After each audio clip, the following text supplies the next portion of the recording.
नमस्कार दोस्तों। हम अपने 5th चैप्टर को आगे की तरफ बढ़ाते हैं। आज हमने पढ़ना है मोड्स ऑफ ओक्यूरिंग ऑफ मिनरल्स। यदि हम बात करें कि जो मिनरल्स होते हैं, जो खनिज पदार्थ होते हैं, वह हमें कहाँ से प्राप्त होते हैं। Where are these minerals found, कहाँ से हमें प्राप्त हो रहे हैं। ये जो हम कह सकते हैं कि उपलब्धता एक ही बात है कि कहाँ पर आपको देखने को मिलेंगे। Minerals are usually found in ores. The terms are in use to describe the accumulation of any minerals mixed with other elements. The minerals content of the ore must be sufficient concentration to make its extraction commercially viable. The types of formation or structure in this type they are found determines the relative case with which mineral source may be mined. This also determines the cost of the extractions. It is therefore important for us to understand the main types of the formation in the which minerals occurs. देखिए, यदि हम बात करें जहाँ पर बात करते हैं कहाँ पर पाए जाते हैं, तो ये क्या अयस्कों के रूप में मिलते हैं। जो हम निकालते हैं तो उनको हम अयस्क कहते हैं। अयस्क का मतलब क्या है कि जो हमारे जो खनिज पदार्थ होते हैं वो जहाँ पर आप कह सकते हैं वो एकत्रित होते रहते हैं चट्टानों के अंदर और इकट्ठा होते रहते हैं। हम उनको माइनिंग के द्वारा बाहर निकालते हैं और उनको ओर के रूप में हम उनको प्राप्त करते हैं, जहाँ पर वो काफ़ी सारी अशुद्धियाँ होती हैं और उनके बाद अशुद्धियाँ होती हैं उनको दूर करने के बाद हम उनको यूज कर सकते हैं। उसके बाद यदि हम बात करें जो हमारा ये जो ओर देखने को मिलता है, ये कितनी मात्रा में और किस क्षेत्र में आपको देखने को मिल रहा है, तो ये डिफ़ाइन करेगा कि उनको हम किस प्रकार से एक्सट्रैक्शन का कार्य यदि हम बात करें, यानी कि माइनिंग का यदि हम बात करें यहाँ पर, तो वो माइनिंग डिपेंड करेगी कि वो कितनी लार्ज मात्रा में वहाँ पर डिपॉजिट है और किस प्रकार का मिनरल्स आपको वो देखने को मिल रहा है कि भी किस टाइप का मिनरल्स है, कि भी ज़्यादा उपयोगी है, उपयोगी नहीं है। यदि उसको निकालने के लिए हमें खर्चा ज़्यादा आ जाए और उसका महत्व हमारे लिए कम रहता है, तो वहाँ पर वो माइनिंग का कार्य वहाँ पर बिल्कुल भी नहीं होगा। इसके बारे में थोड़ा सा और आगे हम अगले चैप्टर्स में या फिर हमारे इस चैप्टर के लास्ट में हम बात करेंगे। The types of formation of the structure which they are found determine the relative case and which mineral source may be binds. ये जो मैंने आपको अभी भी बात बताई कि भी किस प्रकार का जो स्ट्रक्चर है रॉक्स का, वहाँ पर किस प्रकार के जो मिनरल्स आपको देखने को मिलते हैं वो डिफ़ाइन करेंगे कि वहाँ पर किस प्रकार से हमें माइनिंग करनी है। ठीक है, उसके बाद माइनिंग के बाद जैसे मैंने आपको बताया ये डिफ़ाइन करेगा वहाँ पर उसका जो माइनिंग का कार्य हो रहा है वो कितने मतलब कितने लागत से होगा, उस पर ज़्यादा खर्चा रहेगा या फिर कम खर्चा रहेगा। तो इसके लिए एक और चीज़ है इसमें, वो हमें इंक्लूड करनी पड़ेगी जो यहाँ पर निकली हुई वो टेक्नोलॉजी होती है। टेक्नोलॉजी भी डिफ़ाइन करेगी हम किस प्रकार से हम मिनरल्स को निकालेंगे और हमारा कितना कॉस्ट हमारा वहाँ पर रहेगा। तो इसलिए हमें जो जानना है, हमारे लिए जो जानने वाली जो बात है सबसे प्रमुख ये हमारे लिए है कि हम ये देखेंगे कि वो मिनरल्स है वो किस प्रकार की चट्टानों के अंदर हमें देखने को मिल रहा है। यदि हम नॉर्मल तरीके से बात करें तो हमारे लिए क्या है, मिनरल्स हमें निम्नलिखित रूप से हमें प्राप्त हो सकता है। अभी हम रॉक्स के माध्यम से बात करेंगे कि रॉक्स हमारी जो 3 प्रकार की होती हैं, हम उन तीनों रॉक्स के माध्यम से डिफ़ाइन करेंगे कौन से मिनरल्स जो मोटे तौर पर हमें जो दिखाई दे रहे हैं वो आपको कहाँ पर देखने को मिल रहे हैं। In igneous and metamorphic rocks minerals में occur in the cracks, crevices, folds और जॉइंट्स। यदि हम बात करें हमारी जो आगन्य चट्टान होती हैं या फिर हमारी रूपांतरित जो चट्टानें होती हैं, कायांतरित चट्टानें होती हैं, तो उसके अंदर जब हम बात करते हैं मिनरल्स की तो वो हमारी दरारें होती हैं, क्रैक्स आप समझते हैं। उसके बाद ये जो शब्द दिया हुआ है ये कोई मतलब क्या, कोई ज़्यादा मुझे नहीं लगता इसमें यहाँ पर ये शब्द उपयोग करने की आवश्यकता थी। जैसे फॉल्ट है, जॉइंट्स हैं, इनको कहते हैं व्रंश कहते हैं, फॉल्ट को तो हम व्रंश कहते हैं। इसके लिए क्या है कि दरारों के बाद जोड़ कह सकते हैं, क्रेवियस के लिए एक शब्द आता है, जोड़ शब्द उपयोग होता है। ठीक है, तो यहाँ पर समझने वाली बात जो है कि हमारे जोड़ हैं या फिर वो हमारी जो दरारों की बात की, हमारे जो जोड़ हैं या भ्रंश हैं या फिर हमारे इनको विदर कहते हैं, अगर उनके अंदर क्या है कि ये जिस प्रकार से जो मोल्टन मैग्मा होता है वो ऊपर की ओर शिफ्ट होता है, तो ऊपर की ओर जैसे ही तरल मात्रा में ऊपर आता है तो वो वहाँ पर ठंडा हो जाता है और जमना शुरू हो जाता है। तो उसी के रूप में जो मिनरल्स हैं वो वहीं पर क्या होते हैं, आपके जमना शुरू हो जाते हैं। The smaller occurrence are called veins and the larger are called lodes. तो ये भी बात आपने याद रखनी है कि ये जो मिनरल्स होते हैं ये जब छोटे जमाव होते हैं तो उनको क्या कहते हैं, विंस कहते हैं, और जब ये बड़े जमावों के रूप में इकट्ठा होते हैं तो इनको लोड्स कहते हैं। In most cases, they are formed when minerals in liquid, molten and gaseous form are forced upward through cavities towards the Earth's surface. They cool and solidified as they rise. Metallic minerals like tin, copper, zinc and lead extras are obtaining from the veins and the lodes. उसके बाद देखो जो मैंने आपको भी बात बताई कि जो मिनरल्स होते हैं ना, मुख्य तौर पर जो मोल्टन इग्नियस रॉक्स का मतलब ही क्या है कि जो मोल्टन मैग्मा आपको दिखाई दे रहा है, जब ये क्या ऊपर की ओर धकाया जाता है या फिर आपको क्या बोलते हैं भी, मतलब ऊपर की तरफ शिफ्ट होता है, ये जब भी इसको मौका मिलता है दरारों के माध्यम से, तो ये ऊपर की ओर शिफ्ट होना की कोशिश करता है। और जैसे ये तरल मात्रा में या गैस इस फॉर्म में ऊपर की तरफ आता है, तो वहाँ पर क्या ये जम जाता है ऊपर। थोड़ा सा टेम्परेचर जैसे कि ऊपर की तरफ आ रही है तो टेम्परेचर कम होगा, तो वहाँ पर जमेगा, तो क्या है आपको वहाँ पर ये हमारे मिनरल्स के रूप में ठोस होना शुरू हो जाएंगे और वहाँ पर मिनरल्स आपको देखने को मिलेंगे। इस प्रकार से जो प्रमुख हमारे जो धात्विक खनिजों की यदि हम बात करें, तो हमारे पास ये धात्विक खनिज है जो हमारे क्या है इन सिराओं और हमारी जो दूसरा शब्द है हमारा छोटा जमाव जैसे विंस, और जो बड़ा हमने बात की है जो लोड्स के रूप में आपको देखने को मिलेगा। अब सिंपल सी बात है, जैसे रॉक्स होती हैं, रॉक्स के ऊपर आपको सभी को पता है इधर से भी दबाव लग रहा है, इधर से भी लग रहा है और ऊपर की तरफ से भी दबाव लगता चला जा रहा है। ठीक है, तो अब क्या होता है कि चट्टाने की एक स्थिति तक तो इस दबाव को सहन कर पाती है, तो इसमें कई बार क्या इसके अंदर इस प्रकार से क्रैक आ जाते हैं, इनको फॉल्ट्स कहते हैं। इसमें एक और शब्द है मेरे ख्याल से, इसमें मुझे नहीं दिखाई दे रहा, इसको दूसरा शब्द होता है एक फोल्ड होता है। फोल्ड में क्या होता है कि भी जो रॉक्स है साइड में से दबाव लगने की वजह से ये मुड़ जाती है। जैसे ये रॉक्स है, ये जो दिखाई दे रही है, ये इस प्रकार से हो जाएगी, ये इस प्रकार से ऊपर नीचे हो जाती है। तो उसी प्रकार से जो मिनरल्स था मान लीजिए इस रॉक्स के यहाँ पर, तो ये भी ऊपर की ओर अपलिफ्ट होते चले जाते हैं, यहाँ पर आ गए या फिर वो नीचे की तरफ धंस गए। तो एक और जो चीज़ है वो आपको देखने को मिल जाएगी इसमें, किसके माध्यम से भी। दूसरी बात, यदि हम बात करें इन sedimentary rocks, a number of minerals occur in the beds of the layers. यदि हम बात करें हमारी अवसादी चट्टानों की, तो अवसादी चट्टानों के अंदर क्या है, ये संस्तर या फिर हम इनको कह सकते हैं लेयर के रूप में आपको देखने को मिलेगा। They have been formed as a result of deposition, accumulation and concentration in the horizontal strata. यदि हम बात करें इनका जो निर्माण की बात करें, तो इसमें निर्माण क्या होगा कि भाई बहुत लंबे समय तक क्या है कि डिपोजिशनल का कार्य होता रहेगा, जो निक्षेपण का कार्य होता रहेगा, और निक्षेपण का अक्यूमुलेशन होता रहेगा। निक्षेपण में कुछ पदार्थ आएगा वो इकट्ठा होता रहेगा और वहीं पर बिल्कुल क्या हो जाएगा, संचय मतलब क्या जमाव वहीं पर उनका शुरू हो जाएगा। लंबे समय तक आपको देखने को मिलेगी ये प्रक्रिया। जैसे हमारा कोयला है and some form iron ores have been concentrated as a result of long period under great heat and pressure. तो ये इसका जो निर्माण है कि भी बहुत लंबे समय तक प्रक्रियाओं से क्या ये इकट्ठे होते रहे और अत्यधिक तापमान की वजह से और अत्यधिक दाब की वजह से क्या है यहाँ पर मिनरल्स आपको देखने को मिल रही है। Another groups of sedimentary minerals including gypsum, potash salt and sodium salts, these are found as a result of evaporation specially in the arid regions. यदि हम बात करें हमारे जो शुष्क क्षेत्र होते हैं, उन शुष्क क्षेत्रों में जो है हमारा जो वाष्पोत्सर्जन होता है उसके कारण आपको मिनरल्स देखने को मिलेंगे। जैसे हमारा जिप्सम है, पोटासियम है, पोटास साल्ट है या फिर सोडियम की बात यहाँ पर की गई है। अब देखो सिंपल सी बात है, मैं आपको एक एग्जांपल है आपके सामने। जैसे साल्ट है, साल्ट में क्या कि वाटर को इकट्ठा किया जाता है वहाँ पर, उसके बाद उसका वाष्पोत्सर्जन हो जाता है और वहाँ पर नमक आपको देखने को मिल जाएगा। तो जिप्सम भी कुछ इसी प्रकार से होता है, मिनरल्स में आपको देखने को मिलेगा। जो रॉक्स होती हैं उसमें क्या है कि जब वाष्प जैसे तेज़ धूप आती है तो वाष्पोत्सर्जन होता है, तो वहाँ से पानी आपका बाहर उड़कर वो भाप बनकर बाहर चला जाता है और वहाँ पर क्या है जिप्सम ही जिप्सम बच जाती है, उसको आप वहाँ से निकाल सकते भी।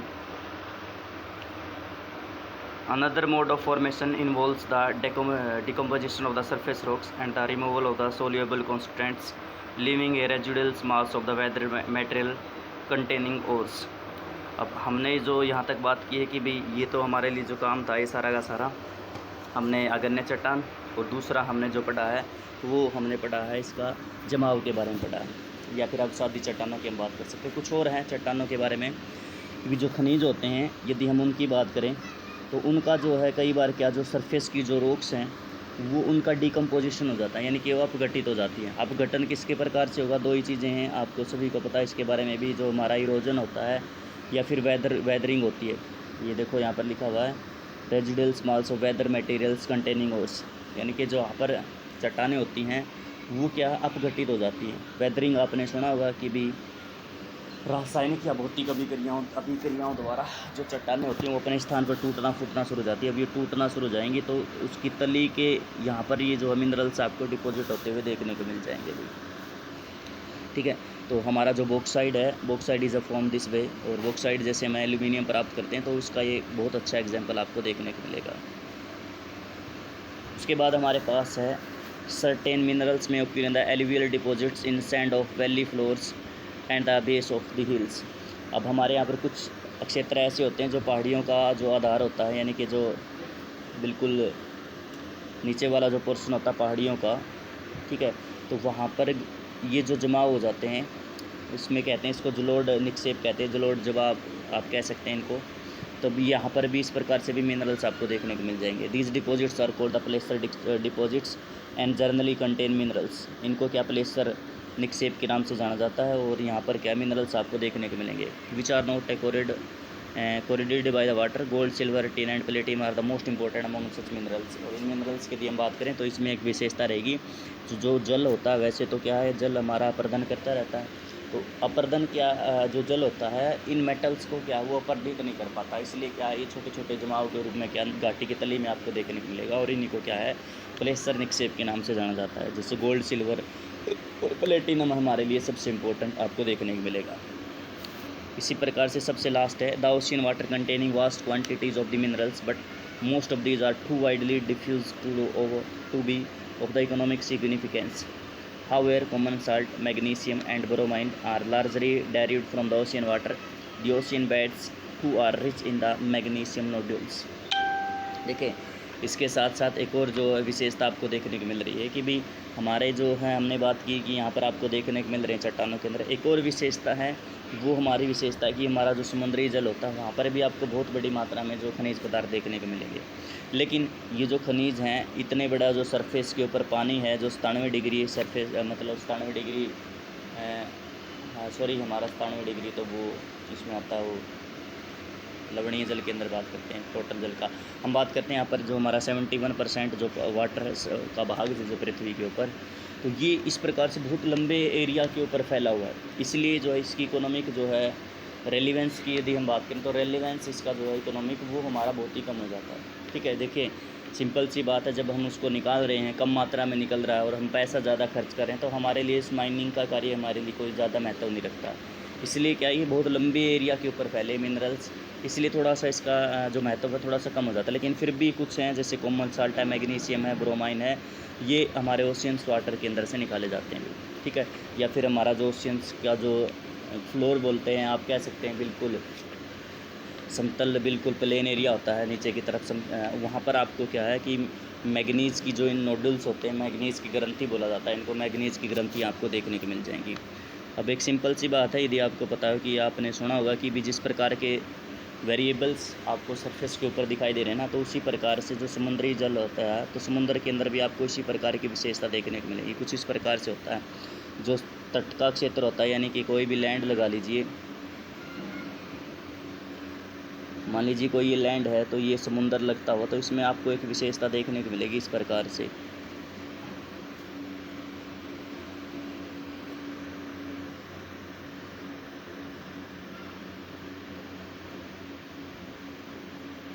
ठीक है, कि भी समुंदर के अंदर भी आपको इसको कहते हैं कॉन्टिनेंटल सेल बोला जाता है, उसके बाद कॉन्टिनेंटल स्लोप शुरू हो जाता है, फिर एब्यूजियल प्लेन हो जाता है, फिर ये रीजिज शुरू हो जाती हैं, फिर ये हमारी ट्रेंचेस चली जाती हैं, तो सेम प्रक्रिया आपको देखने को मिलती है। तो ये जो हम बात करें, यहाँ पर लंबे लंबे पर्वत होते हैं, इनको गायोट बोला जाता है, समुद्री पर्वतों को। तो यहाँ पर आपको इस बिल्कुल एब्यूजियल प्लेन के अंदर भी आपको क्या है कि बहुत बड़ी मात्रा में मिनरल्स आपको देखने को मिल जाएंगे भी। एक और इम्पोर्टेंट क्वेश्चन हमारे लिए है,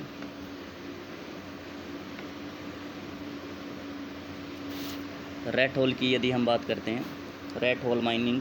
do you know that most of the minerals in India are nationalised and their extraction is possible only after obtaining due the permission from the governments, but in the most of the tribal areas of northeast India, minerals are owned by the individual or communities. In Meghalaya, there are the large deposit of coal, iron ore, limestone and dolomite extras. Coal mining in the Jowai and Cherrapunji is done by the family member in the form of the long narrow tunnel known as the rat hole mining. ठीक है, जिस प्रकार से इसको कहते हैं rat hole mining के नाम से जाना जाता है, इसको रेड होल खनन कहते हैं। आप सभी जानते होंगे, इसके बारे में सुना हुआ पहले कभी।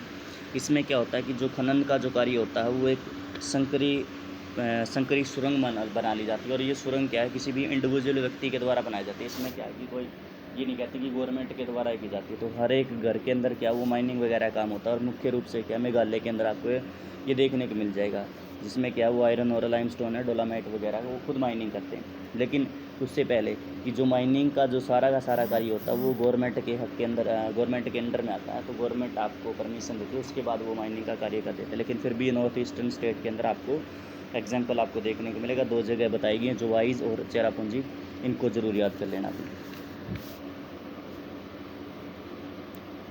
India is a fortunate to have a fairly rich and varied mineral resources. However, these are unevenly distributed.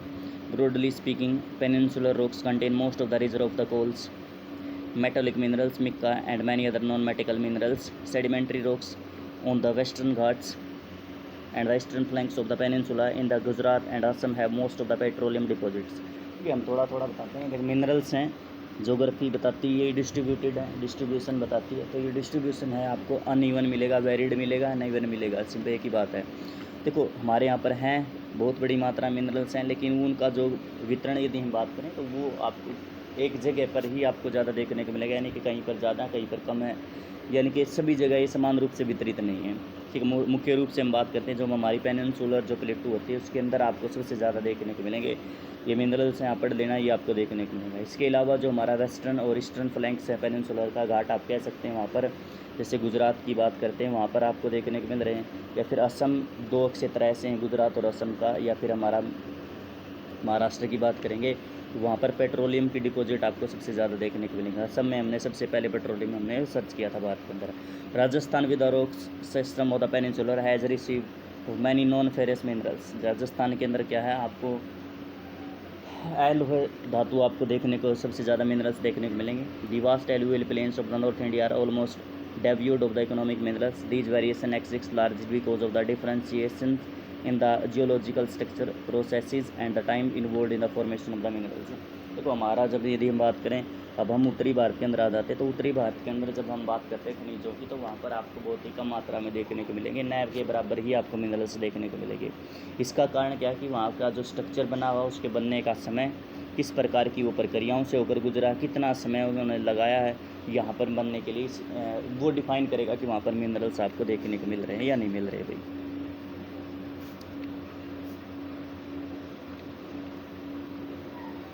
इसके बाद है आगे की तरफ, let us now study the distribution of the few major minerals in India. Always remember that the concentration of the minerals in the ores, the ease of extraction and closeness to the market play an important role in the affecting the economic viability of the reserves. Thus, to meet the demands, a choice has to be made between a number of possible options. When this is done in a minerals deposit or reserves turn into the mines। उसके बाद देखो एक और simple सी बात यहाँ पर जो बताने का प्रयत्न किया गया कि हम बात करते हैं, स्टडी करेंगे कुछ भारत के अंदर जो प्रमुख रूप से पाए जाने वाले हमारे जो खनिज पदार्थ हैं उनके बारे में हम बात करेंगे। तो हमारे लिए क्या है कि भी हम डिफ़ाइन करते हैं कि भी खनिज जो है किस प्रकार से निकालेंगे, उनका जो है माइनिंग वगैरह की यदि हम बात करें, माइनिंग हम कम कर पाएंगे, तो उसके लिए हमें देखना पड़ेगा कि जो हमारा निक्षेप है या फिर वो भंडार आपको जो दिखाई दे रहा है, वहाँ पर जो मिनरल्स दिखाई दे रहे हैं वो कितनी बड़ी मात्रा में है और कितना उसका आर्थिक महत्व है। जितना उसका आर्थिक महत्व ज़्यादा रहेगा और हमारे पास टेक्नोलॉजी रहेगी तो हम उस मिनरल्स को क्या उतनी बड़ी मात्रा में उसको निकालने का प्रयत्न करेंगे, वहाँ पर माइनिंग आपको ज़्यादा ही देखने को मिलेगी भाई। ठीक है, तो हम कल से हमारे जो मेजर मिनरल्स रहेंगे हम उनके बारे में डिस्कस करेंगे भाई।